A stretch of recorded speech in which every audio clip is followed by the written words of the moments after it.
Hello guys, അപ്പോൾ നമ്മൾ അങ്ങനെ ഒരു ട്രിപ്പ് പോവുകയാണ് കേട്ടോ. പെരുന്നാളിൻ്റെ ദിവസമാണ് നമ്മൾ ഈ വീഡിയോ എടുത്തത്. പക്ഷേ ജലദോഷവും പനിയൊക്കെ കാരണം അപ്ലോഡ് ചെയ്യുന്ന ഇന്നാണെന്നേ ഉള്ളൂ. അപ്പോൾ മോർണിംഗിൽ തന്നെ നമ്മൾ കുളിച്ച് മാറ്റി നമ്മൾ റെഡി ആയിട്ടുണ്ട്. കക്കാട് അതിരകൻ റോഡിൻ്റെ ഭാഗത്താണ് കേട്ടോ നമ്മൾ നിൽക്കുന്നത്. ഒരാളെ വെയിറ്റ് ചെയ്ത് നിൽക്കുകയാണ്. നമ്മുടെ പുലിമുക്ക് ഭാഗത്തുള്ള നമ്മുടെ പ്രിയപ്പെട്ട അൻവർഖാനെയാണ്. അൻവർക്കാക്ക് ഭയങ്കര ഒരു ആഗ്രഹം പെരുന്നാളിൻ്റെ ദിവസം തന്നെ ഒന്ന് മൈസൂർ പോകണം എന്നുള്ള കാര്യം. അപ്പോൾ എന്നോട് പറഞ്ഞു, ഞാനാണെങ്കിൽ ഓക്കെയും പറഞ്ഞു, നമുക്ക് നൈസായിട്ടൊരു ട്രിപ്പ് കിട്ടുന്നതല്ലേ, നമ്മളൊക്കെ ട്രിപ്പ് പ്രേമികളും കൂടിയാണ്. അപ്പോൾ പിന്നെ എന്തിനാണ് നമ്മൾ ഒഴിവാക്കുന്നത്, അടിച്ചു വിട്ടേക്കാന്ന് ഞാനും പറഞ്ഞു. ഇതാണ് നമ്മുടെ കക്കാട് ഭാഗം കേട്ടോ. തൊട്ടടുത്ത് കാണുന്നതാണ് കക്കാട് പുഴ. അപ്പം തന്നെ നമ്മുടെ അൻവർക്ക് നിസ്കാരമൊക്കെ കഴിഞ്ഞു വന്നു. പള്ളിയിലെ നിസ്കാരമൊക്കെ കഴിഞ്ഞു വരുമ്പോഴേക്കും നമ്മളും റെഡിയായി. ഇപ്പം നമ്മൾ യാത്ര പുറപ്പെട്ട് കഴിഞ്ഞു കേട്ടോ. ആൾ നല്ല ചുള്ളനല്ലേ, പിന്നെന്താ പറയാനുള്ളത്. അപ്പം നമ്മളങ്ങനെ പുറപ്പെട്ടു. നമ്മൾ കക്കാട് പള്ളിപ്പുറം ഭാഗമാണ് നമ്മളീ കാണുന്നത്. പള്ളിപ്പുറത്തുള്ള KSEBയുടെ ഒരു വലിയൊരു സംരംഭമാണ് കേട്ടോ നമ്മളിപ്പോൾ കാണുന്നത്. ഇനി നമുക്ക് ഇവിടെയുള്ള വാരത്തുള്ള പെട്രോൾ പമ്പിൽ നിന്നും പെട്രോൾ ഫില്ല് ചെയ്യണം, അല്ലെങ്കിൽ നമ്മുടെ വണ്ടി വഴിയിൽ കിടക്കും. നമ്മൾ ഏത് ട്രിപ്പ് പോകുമ്പോഴും നമ്മൾ ആദ്യം നോക്കേണ്ടത് നമ്മുടെ വണ്ടിയുടെ ഫ്യൂവലാണ് കേട്ടോ. അല്ലെങ്കിൽ നമ്മൾ പണി കിട്ടി അവിടെ കിടക്കുമെന്ന് പറഞ്ഞാൽ കിട്ടി ചരിത്രമുണ്ട്, അതുകൊണ്ടാണ് പറയുന്നത്. അപ്പോൾ നമ്മൾ നൈസായിട്ട് എന്ത് ചെയ്തു, കംപ്ലീറ്റ് ഫ്യൂവലും നമ്മൾ ഫില്ല് ചെയ്തിട്ടുണ്ട്. ഈ ഫ്യൂവൽ ഫില്ല് ചെയ്യുമ്പോഴും നമ്മൾ ശ്രദ്ധിക്കണം, ഒരുപാട് നിറയുന്നത് വരെ ഫില്ല് ചെയ്യരുത്. കുറച്ച് എയർ പോകാനുള്ള ഗ്യാപ്പ് കൊടുക്കണം, അല്ലെങ്കിലും വണ്ടി വഴിയിൽ നിൽക്കാനുള്ള ചാൻസ് വളരെ കൂടുതലാണ് കേട്ടോ. അപ്പോൾ നിങ്ങൾ നോക്കിയേ, റോഡ് നല്ല അടിപൊളിയായിട്ടുള്ള റോഡാണ്. ഈ ഇരിട്ടി ഭാഗം, അതായത് നമ്മുടെ ഇരിട്ടിയൊക്കെയുള്ള ഭാഗത്തോട്ട് കയറി കഴിഞ്ഞാലുള്ളൊരു പ്രത്യേകത എന്താണെന്ന് വെച്ചാൽ റോഡ് അത്യാവശ്യം നല്ല ക്ലിയർ ആയിരിക്കും. ഏതൊരു യാത്രക്കും ഏറ്റവും കൂടുതൽ അനുയോജ്യമായിട്ടുള്ള കാര്യം എന്ന് പറഞ്ഞാൽ അവിടുത്തെ റോഡാണ്. നിങ്ങൾ നോക്കിയേ, രണ്ട് സൈഡും നല്ല സുന്ദരമായിട്ടുള്ള കാടുകളും നടുക്കൂടെ നല്ല മനോഹരമായിട്ടുള്ള റോഡും. അപ്പോൾ നമ്മുടെ യാത്ര എന്തായി, അതിലേറെ മനോഹരമായി. പല യാത്രകളും നമ്മളെ ബുദ്ധിമുട്ടിക്കുന്നത് മനോഹരമല്ലാത്ത അല്ലെങ്കിൽ ചീത്തയായിട്ടുള്ള റോഡുകളാണ്. കാരണം നമ്മുടെ വണ്ടിക്കും പണി വരും, അതുപോലെ തന്നെ ട്രാവൽ ചെയ്യുന്ന ആൾക്കാരുടെ ഹെൽത്തിനും നല്ല രീതിക്ക് ബാധിക്കും അത്. അപ്പോൾ ഇതുപോലുള്ള റോഡാണെങ്കിൽ നമുക്ക് നല്ല രീതിക്ക് തന്നെ ഡ്രൈവ് ചെയ്ത് പോകാൻ പറ്റും. എന്തൊക്കെ പറഞ്ഞാലും നല്ല സുന്ദരമായിട്ടുള്ള കാഴ്ചകളും കണ്ടുകൊണ്ട് നമ്മൾ കർണാടക ഫോറസ്റ്റിലൂടെ ഇങ്ങനെ യാത്ര ചെയ്ത് പോവുകയാണ്. നമ്മൾ കേരളത്തിൽ നിന്നും കർണാടകയിലോട്ട് ഇങ്ങനെ ഉയരത്തിലേക്ക് ഇങ്ങനെ കയറി പോകും തോറും ഒരുപാട് കാഴ്ചകൾ നമുക്ക് കാണാനുണ്ട്. നല്ല മനോഹരമായിട്ടുള്ള ചുറ്റുവട്ടം, അന്തരീക്ഷം, അതുപോലെ തന്നെ ചുരമൊക്കെ കയറി പോവുകയാണെങ്കിൽ ചില സാഹചര്യങ്ങളിലൊക്കെ നമ്മൾ കുരങ്ങന്മാരെയൊക്കെ കാണാറുണ്ട്. ദയവ് ചെയ്തൊരു കാര്യം പറയാം, നിങ്ങൾ വണ്ടി നിർത്തുകയോ അവർക്ക് പഴങ്ങൾ എറിഞ്ഞു കൊടുക്കുകയോ ഒരിക്കലും ചെയ്യാൻ പാടില്ല. കാരണം പിന്നീട് പിറകെ വരുന്ന വാഹനങ്ങളിലും ഇതൊക്കെ കിട്ടുമെന്ന് കരുതി അവർ ചിലപ്പോൾ ചാടിക്കയറി ഉപദ്രവിക്കാൻ ചാൻസ് ഉണ്ട്. അപ്പോൾ നമ്മൾ മലയാളികൾ എവിടെ പോയാലും പറയിപ്പിക്കുന്ന പോലെ നിങ്ങൾ പറയിപ്പിക്കരുത്. അപ്പോൾ ഇവിടെ നമ്മൾ വന്നപ്പോൾ ചെറിയൊരു അവരുടെ ഒരു ടൗൺ എത്തിയിട്ടുണ്ട് കേട്ടോ. ഇവിടെ അത്യാവശ്യം ബസ്സുകളും അതുപോലെ തന്നെ ഒരു കാണാൻ എന്താ പറയുക, ഒരു മെട്രോ ലുക്ക് ഉണ്ട് ഈ ഒരു സ്ഥലം എന്ന് പറഞ്ഞാൽ. അപ്പോൾ അത്യാവശ്യം തിരക്ക് പിടിച്ച് നിൽക്കുന്ന ഒരു സ്ഥലം തന്നെയാണ്. അത് കഴിഞ്ഞ് നമ്മൾ പിന്നെയും നമ്മളിങ്ങനെ പോയിക്കൊണ്ടിരിക്കുമ്പോൾ ഒരുപാട് ആചാരപ്രകാരമായിട്ടുള്ള എന്തോ കുറച്ച് കൂട്ടങ്ങൾ ആൾക്കാർ മുഖത്ത് ചായയൊക്കെ തേച്ചിട്ട് ഇങ്ങനെ പോകുന്ന കാണുന്നുണ്ട്. അവരെല്ലാ കടകളിലും കയറി അവർ പിരിവെടുക്കുന്നുണ്ട്. ഒരു കടക്കാർക്കും വലിയ കുഴപ്പമൊന്നുമില്ല, എല്ലാ ആൾക്കാരും അത് കൃത്യമായിട്ട് കൊടുക്കുന്നുണ്ട് കേട്ടോ. കാരണം എന്തോ അവരുടെ ഒരു ആചാരത്തിൻ്റെ ഭാഗമാണെന്നാണ് എനിക്ക് തോന്നുന്നത്. ഞാൻ ആദ്യമായിട്ടാണ് ഇത്തരത്തിലുള്ളൊരു പരിപാടി കാണുന്നത്. ഈ മൈസൂർ കർണാടക റൂട്ടിൽ എല്ലാ സ്ഥലത്തും ഉണ്ട്. അപ്പോൾ ഫൈനലി നമ്മുടെ അൻവർക്കാക്ക് കോള് വന്നപ്പോൾ ഞാനൊന്ന് റിലാക്സ് ചെയ്യാൻ വേണ്ടി ഒന്ന് എഴുന്നേറ്റ് നിന്നതാണ് കേട്ടോ. കാരണം ഒരുപാട് സമയം നമ്മൾ വണ്ടിയിൽ യാത്ര ചെയ്യുമ്പോൾ നമ്മളെപ്പോഴും ഒന്ന് വണ്ടി നിർത്തണം. കുറച്ച് സമയം, ഒരു 5-10 മിനിറ്റെങ്കിലും നമ്മൾ ചുരുങ്ങിയത് നമ്മൾ വണ്ടി നിർത്തി നമ്മൾ റിലാക്സ് ചെയ്യണം. ഇടയ്ക്കിടയ്ക്ക് നമ്മൾ എന്തെങ്കിലും ഹോട്ടലിലോ കാര്യങ്ങളൊക്കെ കയറുക, നമ്മൾ ചായ കുടിക്കുക. ഒരേ കണ്ടിന്യൂസ് ആയിട്ട് നമ്മൾ ഒരിക്കലും ഡ്രൈവ് ചെയ്യാൻ പാടില്ല. കാരണം അത് നല്ല രീതിക്ക് തന്നെ നമ്മുടെ ഹെൽത്തിനെ ബാധിക്കും. പിന്നീട് നമുക്ക് റൈഡ് പോകാൻ പറ്റാത്ത സിറ്റുവേഷൻ ആവും. അപ്പോൾ നമ്മൾ യാത്രകളിൽ നമ്മൾ വണ്ടി നിർത്തുക, അതുപോലെ തന്നെ പുറത്തുള്ള കാഴ്ചകളൊക്കെ ആസ്വദിക്കുക. അങ്ങനെയാണ് നമ്മൾ യാത്ര ആസ്വദിക്കേണ്ടത്. അല്ലാതെ ഒരേ പോക്ക് നമ്മൾ പോയി കഴിഞ്ഞാൽ നമുക്ക് പിന്നീട് ഒരിക്കലും യാത്രയോടൊരു താല്പര്യം ഉണ്ടാവില്ല. അപ്പോൾ ഇവിടെ കൂടുതലായിട്ടും ഒരുപാട് മരങ്ങളുണ്ട്. അതിൽ റബ്ബർ മരങ്ങളുണ്ട്, അതുപോലെ തന്നെ മറ്റേതൊക്കെയോ കൃഷികൾ ഇവരിവിടെ ചെയ്യുന്നുണ്ട്. ഏതായാലും നമ്മുടെ കേരളത്തിലുള്ള പോലെയല്ല, ഒരു തരം എന്തോ ഒരു നമുക്ക് മനസ്സിലാകാത്ത തരത്തിലുള്ള എന്തൊക്കെയോ മരങ്ങൾ ഇവിടെ ഇവർ വെച്ച് പിടിപ്പിച്ചിട്ടുണ്ട്. ഇവിടെ ഒരുപാട് അതിർത്തിയിൽ ഇങ്ങനെ കുറച്ച് സ്ഥലങ്ങളുണ്ട്. ഏറ്റവും ഹൈലൈറ്റ് ആയിട്ടെന്ന് പറഞ്ഞാൽ ഇവരുടെ റോഡാണ്.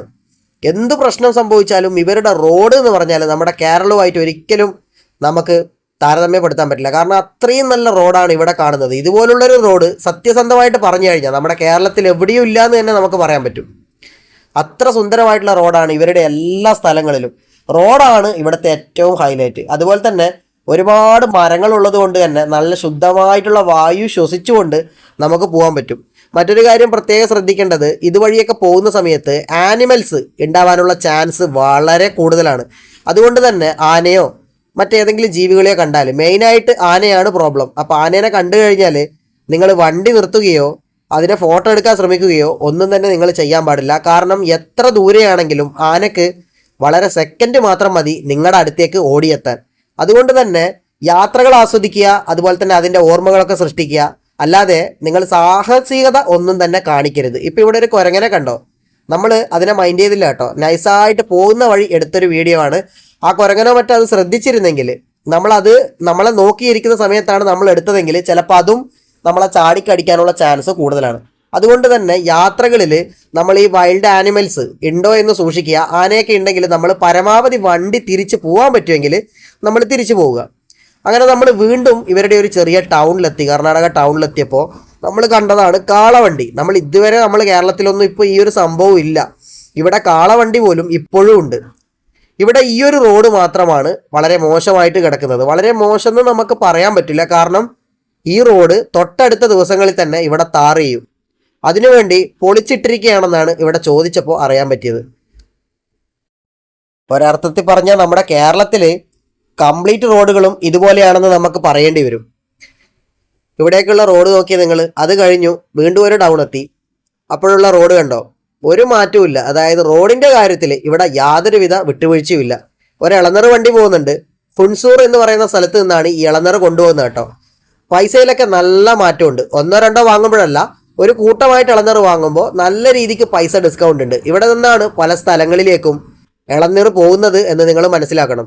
കേരള വൃക്ഷങ്ങളുടെ നാടാണ് നമ്മുടെ കേരളം എന്ന് പറയുമെങ്കിലും തമിഴ്നാട്ടിൽ നിന്നും അതുപോലെ തന്നെ കർണാടകയിൽ നിന്നൊക്കെയാണ് തേങ്ങ നമുക്ക് വന്നുകൊണ്ടിരിക്കുന്നതും കൂടി നമ്മൾ മനസ്സിലാക്കണം. അതുകൊണ്ട് തന്നെ ഇപ്പോൾ ഉള്ള കർഷകരെ നമ്മൾ പരമാവധി അവർക്ക് നല്ല രീതിക്ക് അംഗീകാരം കൊടുക്കാനും നമ്മൾ മറക്കരുത് കേട്ടോ. കർഷകരെന്ന് പറഞ്ഞാൽ പല ആൾക്കാർക്കും ഒരു പുച്ഛമുണ്ട്. നമ്മൾ അണ്ണാക്കിലോട്ട് തള്ളുന്ന പല സംഭവങ്ങളും അവർ മണ്ണിൽ ചവിട്ടി വേർപ്പൊഴുക്കിയിട്ട് ഉണ്ടാക്കുന്നതാണെന്നും കൂടെ നമ്മൾ മനസ്സിലാക്കേണ്ടിയിരിക്കുന്നു. അപ്പോൾ നമ്മൾ ഏതാണ്ട് ഇതിൻ്റെ ടൗണിലോട്ടെത്തി. നല്ല റൈഡാണ് കേട്ടോ. ഏതാണ്ട് നമ്മുടെ കണ്ണൂരിൽ നിന്നും 180 കിലോമീറ്ററോളം നമുക്ക് മൈസൂരിലേക്കുണ്ട്. അപ്പം ഇനിയും നമുക്ക് 10-40 കിലോമീറ്ററോളം ഓടാറുണ്ട്. നമ്മൾ ഇവിടെ എത്തി. ഇനിയിപ്പോൾ നമ്മൾ അത്യാവശ്യം ഭക്ഷണമൊക്കെ കഴിച്ചിട്ടാണ് നമ്മൾ ബാക്കിയുള്ള യാത്ര. ഇടയ്ക്കിടെ നമ്മൾ നിർത്തുന്നുണ്ട്. പക്ഷേ ഇവിടെ എത്തിയപ്പോഴേക്കും ഏതാണ്ട് ഒരു മഴ അങ്ങോട്ട് സ്റ്റാർട്ട് ചെയ്തു കേട്ടോ. ഒരു രക്ഷയില്ല. അപ്പം മൈസൂരിൻ്റെ ഏതാണ്ട് അടുത്തുള്ളൊരു സ്ഥലമാണ്. ആ ഒരു സിറ്റി എത്തി, ഏതാണ്ട് മൈസൂർ സിറ്റി ഏതാണ്ട് എത്തി. അപ്പോൾ ഇവിടെ എത്തിയപ്പോഴേക്കും മഴ നല്ല രീതിക്ക് പിടിച്ചിട്ടുണ്ട്. അത്യാവശ്യം വെള്ളക്കെട്ടൊക്കെ ഇവിടെ കെട്ടി നിൽക്കുന്നുണ്ട് കേട്ടോ. കുറച്ച് വണ്ടികളൊക്കെ ഇങ്ങനെ വെള്ളത്തിലൂടെയാണ് പോകുന്നത്. ഇവിടെ ഉള്ളൊരു പ്രശ്നം എന്ന് വെച്ചാൽ ഇവർ വണ്ടി സ്ലോ ചെയ്യുന്നില്ല. ഇവിടെ ഭയങ്കര സ്പീഡാണ് എല്ലാ ആൾക്കാരും. അതുമാത്രമാണ് ഇവിടുത്തെ ഒരു പ്രശ്നം എന്ന് പറഞ്ഞാൽ. ഇതിപ്പോൾ മൈസൂർ ടൗൺ ആണ് നമ്മളിപ്പോൾ കണ്ടുകൊണ്ടിരിക്കുന്നത്. ഈ ഒരു ടൗണിൽ നമ്മൾ പോയ സമയത്തും വാഹനങ്ങൾ ഞാൻ ശ്രദ്ധിച്ചപ്പോൾ ഹൈ സ്പീഡാണ്. അതിൽ എവിടെയും ഒരു മാറ്റവും ഇല്ല. നമ്മളൊന്നും ശ്രദ്ധിച്ചില്ലെങ്കിൽ ആക്സിഡൻ്റ് ആവാനുള്ള ചാൻസ് വളരെ കൂടുതലാണ്. അപ്പോൾ നമ്മൾ ഇവിടെ എത്തിയപ്പോഴേക്കും സമയം ഏതാണ്ടായിരുന്നു. നമ്മുടെ സൂവിലോട്ടാണ് നമ്മൾ വന്നത്, മൈസൂർ സൂ.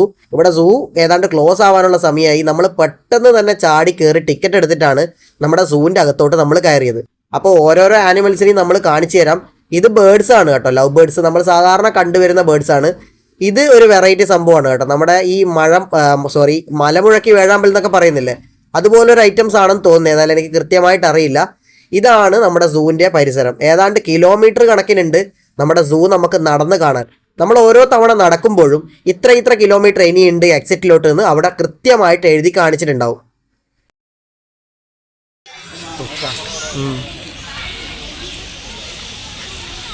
ഇത്തരത്തിലുള്ള ബേഡ്സിനെയൊക്കെ നിങ്ങൾ ചിലപ്പോൾ കണ്ടിട്ടുണ്ടാവാം. ഇതൊക്കെ അത്യാവശ്യം നമ്മുടെ നാട്ടിലൊക്കെ ചില ഇടങ്ങളിലൊക്കെ നമ്മൾ കണ്ട പോലെയുണ്ട്.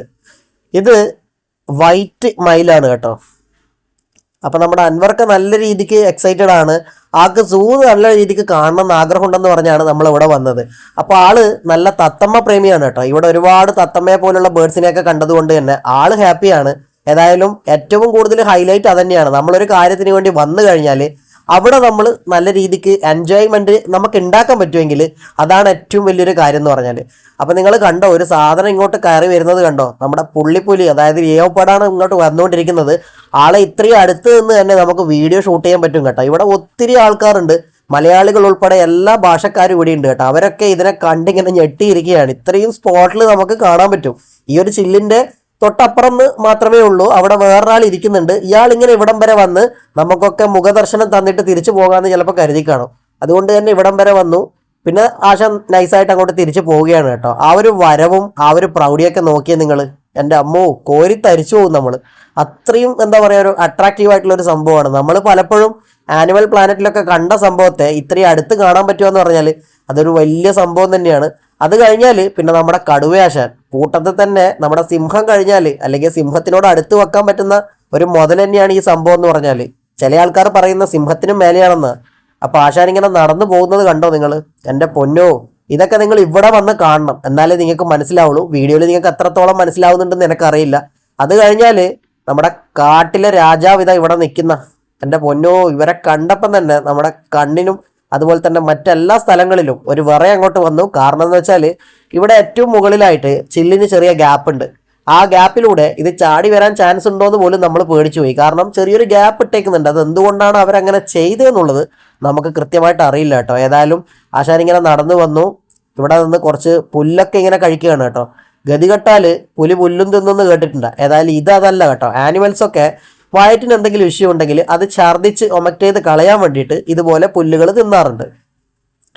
ഇവിടെ ഒരു ആളിരിക്കുന്നുണ്ട്. അയാളെയാണ് എല്ലാവരും ഫോട്ടോ എടുക്കാൻ ശ്രമിക്കുന്നതെങ്കിലും നമുക്ക് ഫോട്ടോ എടുക്കാനോ വീഡിയോ എടുക്കാനോ പറ്റിയില്ല. കാരണം ആൾക്കാർ ഒരു തരത്തിലും മാറിത്തരുന്നില്ല. പ്രത്യേകിച്ച് മലയാളികളാണ് അവിടെ കൂടുതലും.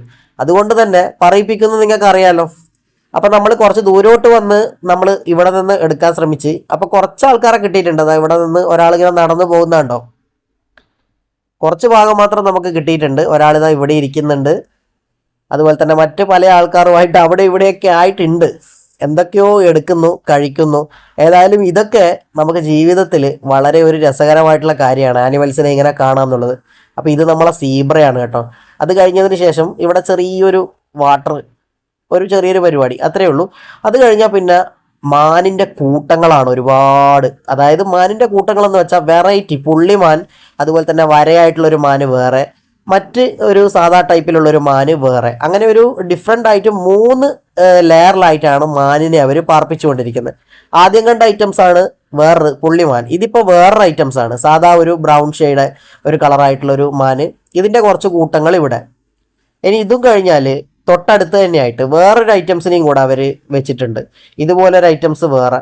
അപ്പോൾ അങ്ങനെ 3 ലെയറായിട്ട് ഇവിടെ മാനിനെ കാണാം. ഞാൻ സത്യം പറഞ്ഞാൽ മാനെന്ന് പറഞ്ഞപ്പം തന്നെ ഇത്രയും ഉണ്ടാവുമെന്ന് ഞാൻ ഒരിക്കലും പ്രതീക്ഷിച്ചില്ല കേട്ടോ.